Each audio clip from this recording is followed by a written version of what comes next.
Hello, I'm doctor Satyasri, pulmonologist from Visakhapatnam. ఈరోజు మనం sleep apnea syndrome గురించి మాట్లాడుకుందాం. ఎందుకంటే చాలా తరచుగా చూస్తున్నాము ఈ మధ్యకాలంలోని. అసలు స్లీప్ ఎప్నియా సిండ్రోమ్ అంటే ఏమిటి, how it presents and why it is important. Sleep apnea syndrome simple గురుకుతో ప్రెజెంట్ అవుతుంది. ఇది ముఖ్యంగా లావుగా ఉన్న వాళ్ళలో వస్తుంది. గురక ఏమవుతుందంటే ముందు చిన్నగా మొదలైనా అది చాలా జోరుగా అయ్యి మళ్ళీ బ్రీదింగ్ స్టాప్ అవడం, మళ్ళీ స్టార్ట్ అయ్యి బ్రీదింగ్ స్టాప్ అవడం, అలా రాత్రంతా జరుగుతూ ఉంటుంది. దీనివల్ల యాక్చువల్లీ ఆక్సిజన్ ఫ్లక్చుయేషన్స్ చాలా ఎక్కువ ఉంటాయి అన్నమాట. సో పేషెంట్ ఏమవుతుందంటే నిద్ర పట్టదు రాత్రి. గురక అంటే పక్క వాళ్ళకి అనిపిస్తుంది బాగానే పెద్ద గురక పెడుతున్నారు అనేసి, కానీ అసలు నిద్ర పట్టదు.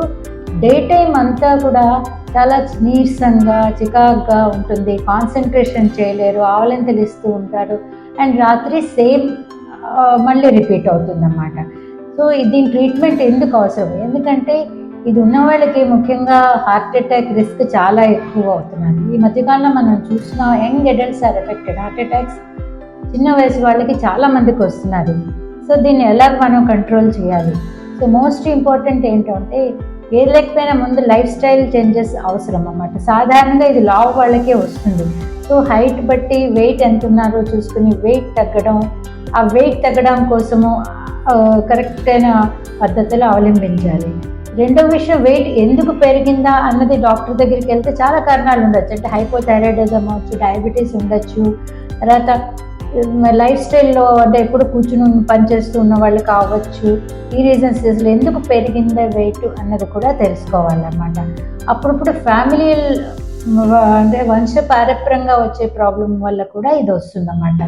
అలాగే లిపిడ్ ప్రొఫైల్స్ అవి కూడా చెక్ చేసుకోవాలి. బ్లడ్లో కొలెస్ట్రాల్, ట్రైగ్లిజరైడ్స్ అవి ఎలా ఉన్నాయి, దాన్ని బట్టి మనము హార్ట్కి జాగ్రత్తలు తీసుకోవడం, తగ్గించుకోవడం అన్నది చేసుకోవాలన్నమాట. అండ్ సెకండ్ థింగ్, ఈ పద్ధతులతో వెయిట్ తగ్గించుకుని ఎక్సర్సైజ్ చేసి ఈ పద్ధతులతో తగ్గకపోతే డెఫినెట్గా స్పెషల్లీ అబోవ్ 50 years వాళ్ళు చిన్న వెంటిలేటర్స్ వస్తున్నాయి ఈ మధ్యకాలంలో, సిప్యాప్ ఆర్ బైప్యాప్ అంటారు. రాత్రిపూట పెట్టుకుని పడుకుంటే ఈ ప్రాబ్లం తగ్గుతుంది. సో మనం లైఫ్కి రిస్క్ తగ్గించుకునే వాళ్ళే అవుతాం. స్లీప్ ఎప్నియా గురించి అవగాహన పెంచుకోండి, లైట్గా తీసుకోవద్దు గురకే కదా అనేసి. Take care. Thank you.